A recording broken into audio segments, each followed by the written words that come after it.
Bom, antes de começar, né, só para dizer aqui um pouquinho sobre mim, né? Eu sou procuradora federal na AGU, atuo aqui no Núcleo de Atuação Prioritária em Matéria Administrativa da Procuradoria Regional Federal na Segunda Região. A Procuradoria Regional Federal da Segunda Região, ela representa judicialmente, então é contencioso, todas as autarquias e fundações públicas federais do Espírito Santo e do Rio de Janeiro. Eu sou doutora em Direito do Estado, também, pela USP, mestre em Política Social pela UF, graduada em Direito pela UFRJ e tenho formação em negociação e mediação de conflitos.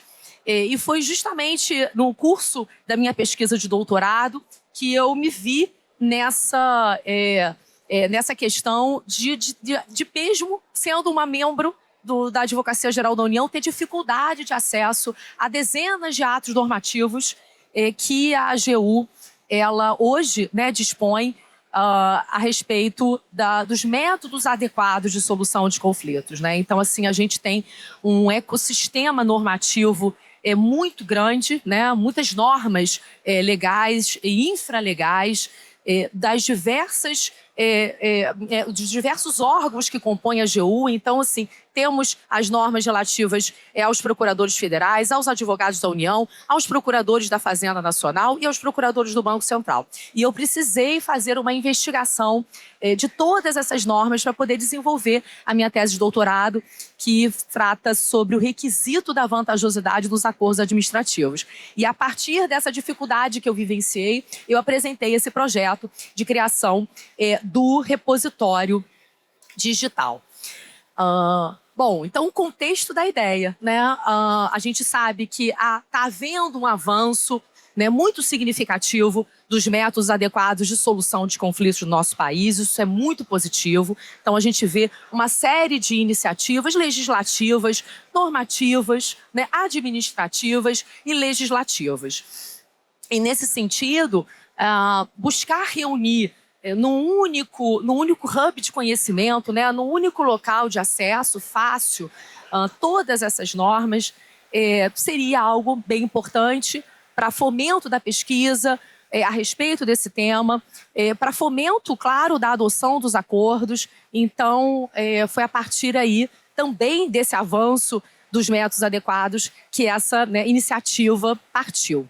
E, como eu disse, né, há vastas e dispersas normas legais e infralegais. Então, até mesmo para quem é advogado público, que tem acesso às normas da AGU, né, e à intranet da AGU, tem essa dificuldade. Então, teve esse objetivo, né, também por conta disso.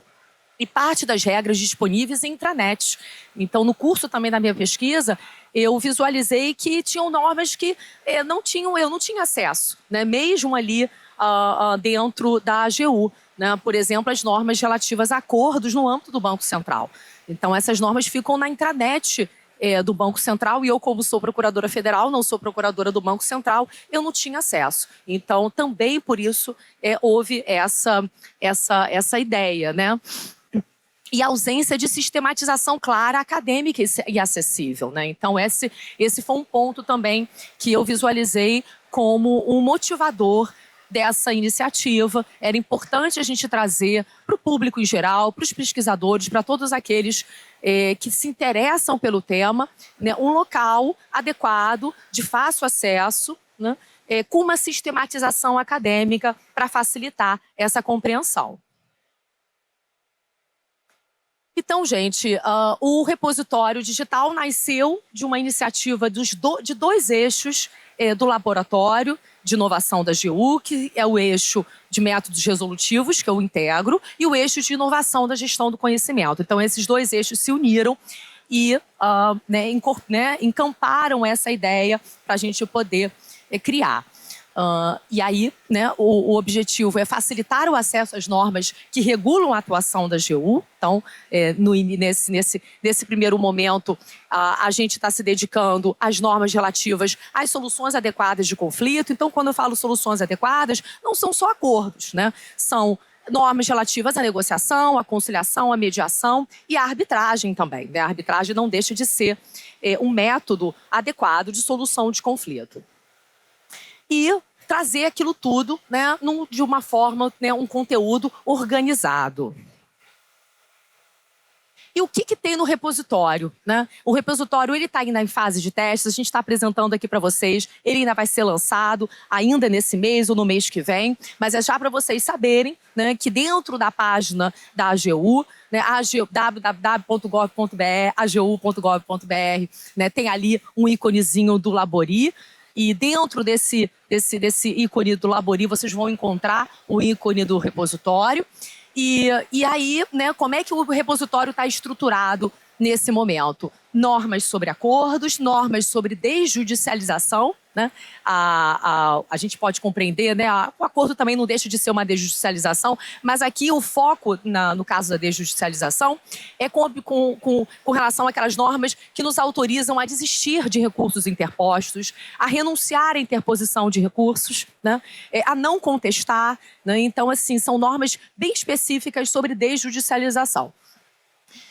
Também vai ter um link direto para as páginas dos 2 órgãos da AGU, né, principais que lidam com a arbitragem. Então, a gente tem o NEA, que é o núcleo de arbitragem envolvendo, né, as disputas da União, em que advogados da União integram, e também a IARB, que é o núcleo de arbitragem, a equipe de arbitragem da PGF. Então, vocês vão ter ali o acesso, né, fácil, clicando nesse íconezinho, as 2 páginas dessas maiores equipes que atuam com arbitragem na AGU, e dentro dessas equipes, né, desses links dessas equipes, vocês vão ter acesso às normas que regulam o trabalho delas. Também vai já ali no repositório vai ter essa possibilidade de vocês terem acesso à página da SECAF, que é a Câmara de Conciliação e Mediação da Administração Pública Federal, e também lá dentro dessa página da SECAF tem todos os normativos que regulam a atuação dessa nossa Câmara de Mediação e Conciliação da Administração Pública Federal, né? Também vai ter um link sobre o Pacifica. O Pacifica é uma plataforma online de solução de conflitos, né, criada, gestada no âmbito da PGF. Nesse momento, ela está como se fosse online, né? Uma ODR, na verdade, né? E aí, nesse primeiro momento, o foco são os benefícios salários de maternidade de trabalhadoras rurais, com propensão e perspectiva de se ampliar. Também vai ter um acesso rápido ao AGU Legis, que é, né, a plataforma de busca de todos os atos normativos federais, né, no âmbito não só da AGU, como também de outras entidades que compõem a administração pública federal, né? Acesso a decretos relacionados a essa temática da solução adequada de conflitos, de leis também, e os manuais, né? A gente tem manual de negociação no âmbito da AGU, tem outros manuais de atuação extrajudicial, né, com o objetivo de composição de conflitos. Então, é um espaço, né, para que vocês possam ter acesso rápido e fácil a todos esses links, a todos esses materiais. Bom, com relação assim, né, só para ter uma noção aqui de como que vocês vão encontrar essas normas, especificamente naquela aba de acordos, a gente fez essa distribuição, né, essa separação acadêmica, né, essa classificação acadêmica. Então, vocês não vão ter, vocês vão entrar nesse link e vocês vão ter acesso, né, de uma forma sistematizada às normas. Então, vai ter normas relacionadas a aspectos formais dos acordos, né? Então, assim, a gente tem normas específicas que tratam sobre competência, né, né, atribuição para firmar acordo, né? Então, sobre, né, valores, né, relacionados ao acordo, e aí você delimita a competência, a atribuição. Normas em que um dirigente autoriza um outro dirigente para celebrar, dependendo da natureza do acordo ou do valor envolvido. Então, são normas relacionadas a aspectos formais. Vão ter também normas relacionadas às normas gerais, né? Então, assim, em que casos a AGU pode firmar acordo, né? Quais são os requisitos gerais para firmamento de acordos no âmbito da AGU? A gente também criou ali essa classificação de acordos substitutivos de sanção, né? Então, para tornar mais fácil o acesso às normas sobre acordos de leniência, né, acordos de não persecução civil, né, termos de compromisso, né? Então, né, já tendo ali uma necessidade de, não, o que eu quero saber é sobre o acordo de leniência. Vocês vão ter ali as portarias, os atos que regulam esse tipo de acordo. E também vai ter ali uma classificação com relação às normas sobre acordos envolvendo cobrança e recuperação de créditos.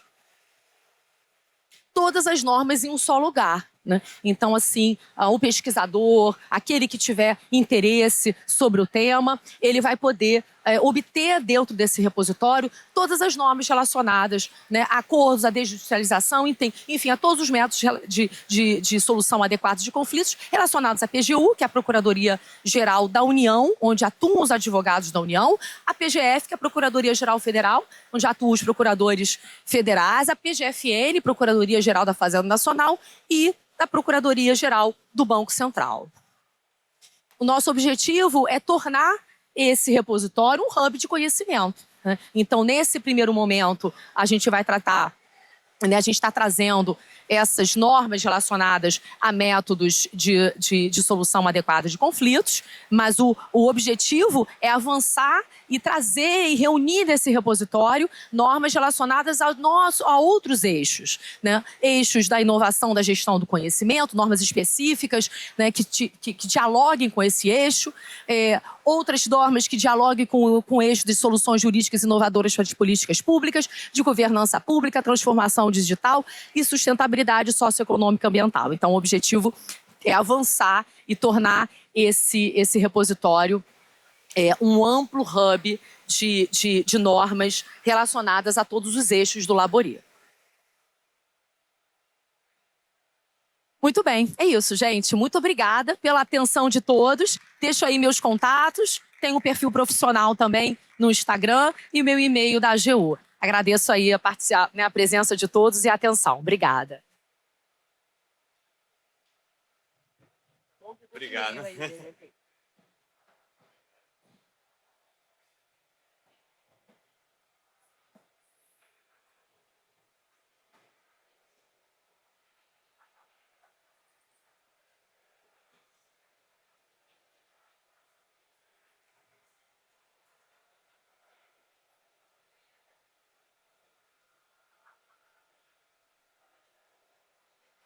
Bom dia a todos, é um prazer estar aqui. Queria agradecer mais uma vez a abertura do espaço para a AGU, agradecer ao nosso coordenador Bruno Portela pelo convite e a todos que estão aqui assistindo esse evento. É um prazer, meu nome é Adalberto Maciel, vou falar de direito de propriedade intelectual nas compras públicas de inovação. Tá? Eu sou procurador federal, sou coordenador geral da Procuradoria de Propriedade Intelectual na PFE e NPI. Sou coautor do livro Compras Públicas de Inovação no Brasil, por isso que falo disso, e tenho um pouco de experiência em algumas áreas. Tá? Muito bem, o que eu vou falar rapidamente? Direito de propriedade intelectual, compra pública de inovação e como é que isso combina. Vamos lá. Por que direito de propriedade intelectual é importante? Né? Por que é importante? Eu adoro direito de propriedade intelectual, mas qual é o valor do direito de propriedade intelectual? Qual o valor do direito de propriedade intelectual?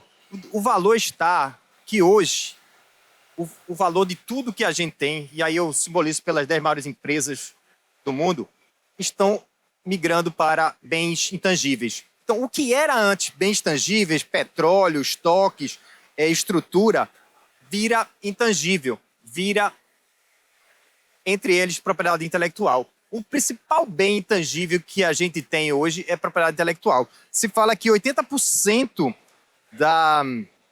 do valor das maiores empresas, das 500 maiores empresas, está associado com direitos de propriedade intelectual. Então, o mundo hoje roda em direitos de propriedade intelectual e outros bens intangíveis. Então, por isso que é tão importante a gente estar falando o tempo todo de direitos de propriedade intelectual, tá? Marcas hoje, um exemplo, marcas hoje já passaram de $1 trilhão. Estou ali com uma simbolização de 500 bilhões, mas o valor da Apple está em $1 trilhão. Muito bem.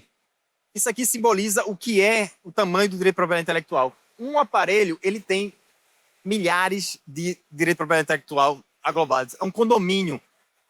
Você tem patentes, você tem direitos autorais, software. Então, você hoje em dia nunca você lida com um proprietário, com uma questão. Quando você negocia a fabricação de qualquer coisa, você tem que negociar com um consórcio. E você paga pelo acesso à tecnologia desse consórcio. E tão complexo que o nosso mundo hoje é. Muito bem, mas a gente tem que ter uma ideia de que nem tudo tem valor, apesar de ser o mais valioso. As patentes, por exemplo, é igual eu faço associação com os livros, o mercado de livros. 99% dos livros não tem valor. As patentes, 98%, 99% não tem valor. 1%, 0,5% é que vai ter valor e vai compensar todo o investimento que você fez em 99%. É muito associado. Então, essa ideia precisa estar na agenda. Eu vou ceder essa patente, eu estou abrindo mão de muito valor. Não sei. 99% das vezes, não. Isso precisa estar na nossa cabeça. E, por outro lado, a questão do segredo, que é o direito de propriedade intelectual mais importante. O segredo representa hoje mais de 80% do que compõe qualquer estratégia de propriedade intelectual de uma empresa. O segredo, ele abarca tantas coisas que ele protege coisas tão distintas que a maioria, que os outros tipos de propriedade intelectual não protege. Então, além de ser barato, né, vamos dizer assim, a estratégia mais utilizada e mais, entre aspas, eficaz para se proteger do direito de propriedade intelectual. E essa é uma mensagem que eu falo. Aqui a gente está falando da AGU, está falando da área pública e privada. O nome do jogo no direito de propriedade intelectual hoje em dia é segredo. E como lidar, como tratar, como gerir segredo. Muito bem. Tivemos sessões aqui de compra pública e inovação, então por isso que eu não vou entrar muito nesse tema, explicando o que é. A gente sabe que são compras de soluções inovadoras para melhorar o Estado, a prestação de serviço do Estado, ou para resolver um problema da sociedade. Então eu compro uma solução inovadora para diminuir, gastar menos gasolina nos meus carros, poluir menos, ou eu compro uma solução para a sociedade. Exemplo de uma compra pública de inovação para resolver um problema da sociedade. A compra da vacina da Covid. Tá bom? Isso é um exemplo concreto, formidável de compra pública de inovação.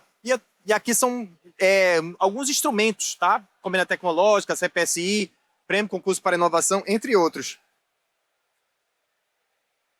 Algumas das vantagens da legislação trouxe de compras públicas de inovação.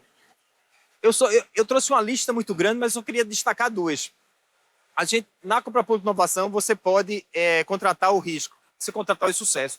Inovar pressupõe risco, pressupõe falha. Se eu não posso assumir dentro de um contrato que vai ter falha, eu não vou inovar. Não tem essa opção. Eu não é um contrato para inovar. Então, uma compra por inovação admite a falha. É o seu principal ponto. E o segundo ponto que eu chamaria a atenção é que numa contratação de inovação, o foco não é o menor preço. Não faz o menor sentido você contratar por menor preço. O menor preço deve ser a primeira coisa que deve ser excluído. Você deve pensar em efetividade, em inovação, em impacto, em escalabilidade, em várias outras questões. Muito bem. Direito de propriedade intelectual nas compras públicas de inovação. Por que é importante? Porque afeta o interesse dos fornecedores.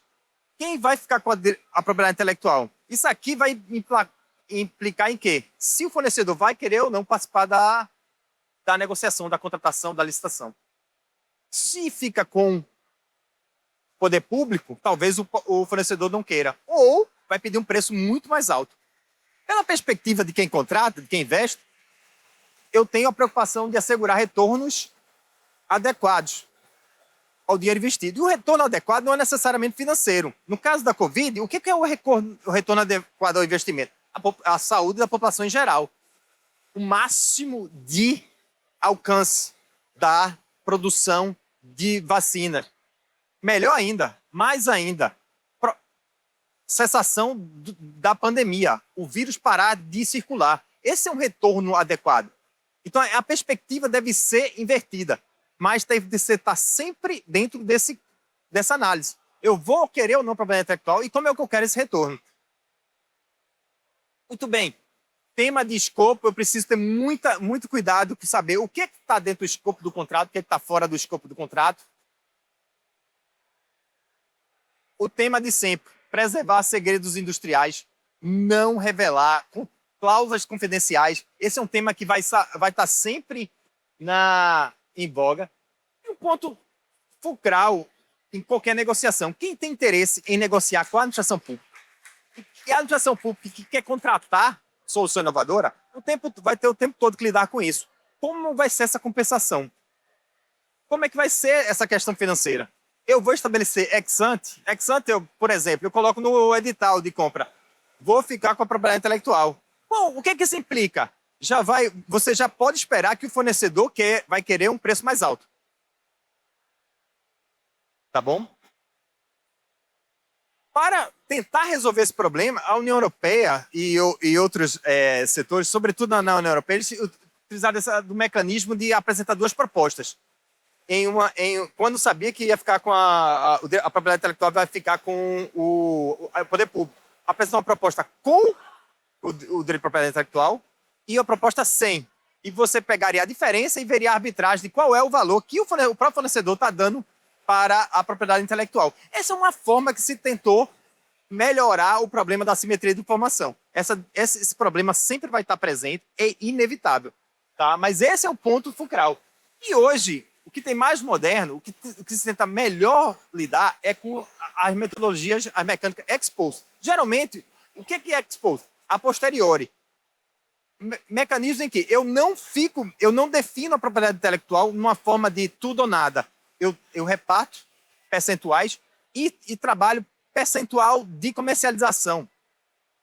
X% de lucro líquido, X% do valor do faturamento daquela solução naquele mercado. Tá? Isso vamos dizer assim, é a prática usual e mais corrente em compras públicas de inovação.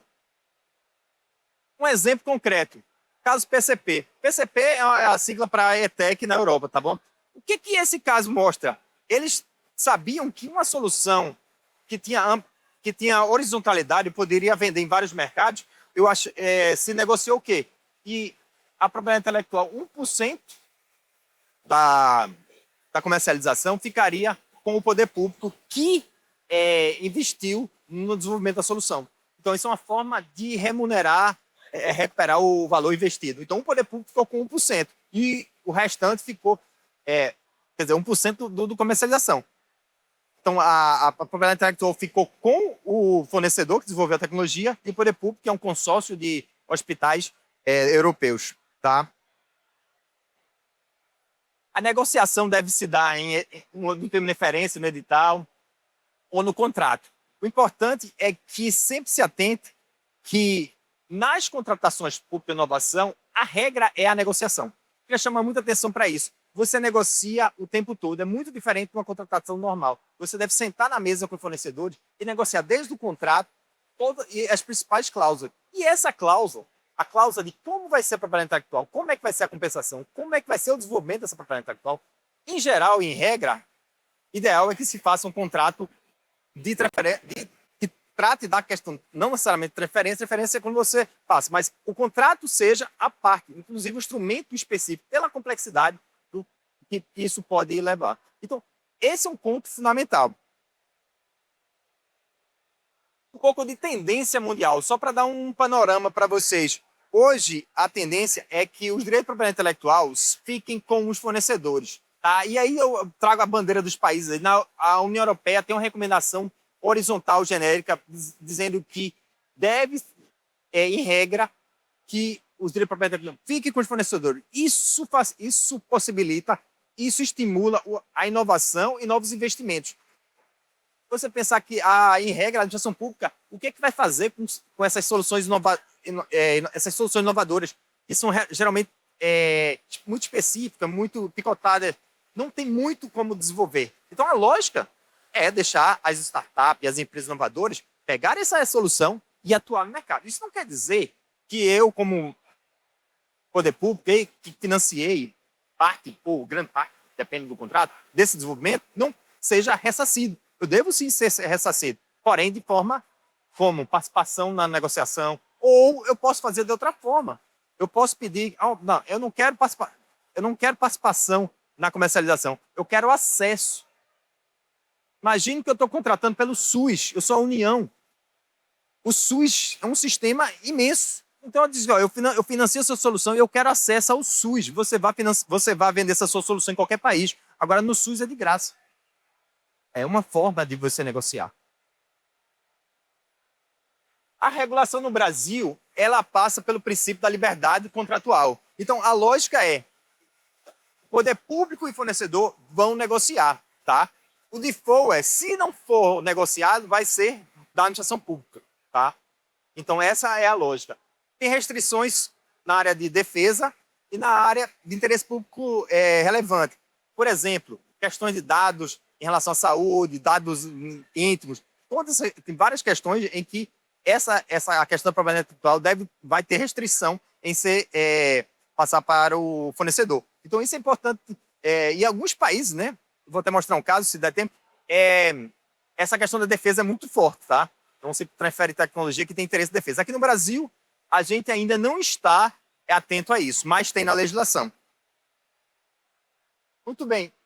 Na comunidade tecnológica, a mesma lógica. Então, assim, a lei de inovação traz essa lógica da liberdade e a encomenda tecnológica que está na lei de inovação repete a lógica. Liberdade contratual, eu posso definir. O que há é um disciplinamento mais específico, tá? A encomenda tecnológica, no artigo 20 e no decreto, tem um disciplinamento mais específico que traz mais detalhes. Por exemplo, ele traz uma cláusula de comercialização. Se o fornecedor ficar com a solução, ele tem uma obrigação de desenvolver essa solução. Esse é um ponto muito importante. Por exemplo, se a gente lembrar do caso da vacina, eu quero que seja produzida vacina.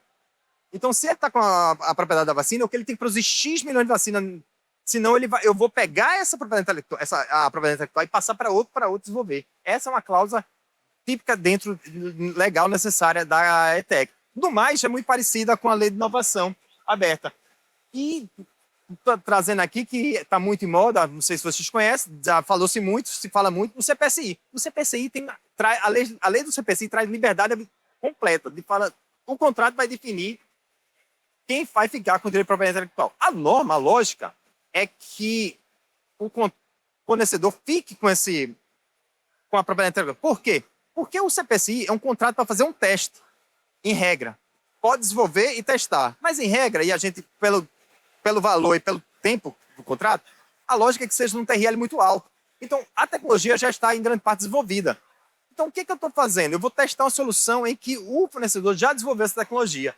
E a realidade prática mostra que a Petrobras, mais de 50 contratos, mostra que a regra tem sido ficar com o fornecedor. Até por uma questão de negociação, os fornecedores não terem interesse. Então, essa tem sido a realidade prática.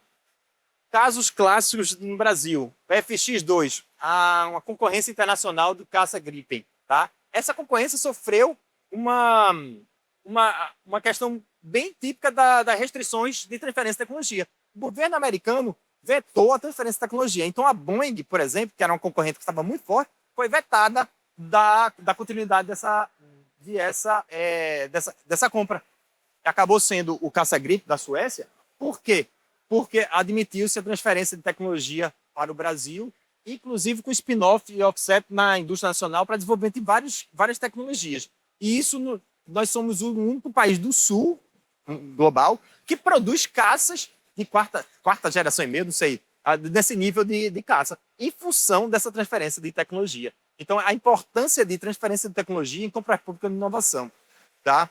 Então, eu vejo aqui que o meu tempo se acabou. Eu só vou fazer um comentário aqui com a ETEC da vacina da Covid, em que a gente conseguiu a transferência de tecnologia não só de produzir o IFA, mas de dominar a tecnologia. A importância da transferência de tecnologia dentro de um contrato de compra pública e inovação, da encomenda tecnológica. Com isso, a Fiocruz, ela é a única instituição no sul global que domina esse tipo de tecnologia para produzir não só a da contra a Covid, mas com qualquer outra vacina com base nessa tecnologia. E a Fiocruz chegou, pelo domínio dessa tecnologia, consegue hoje, participa hoje do consórcio mundial de prevenção de pandemias, se chama Cúpula Mundial, um consórcio, que são instituições de países de ponta que dominam, que estão se preparando para atacar, prevenir ou desenvolver vacina muito rápido para uma nova pandemia. Tá bom? Gente, muito obrigado. Tempo encerrado.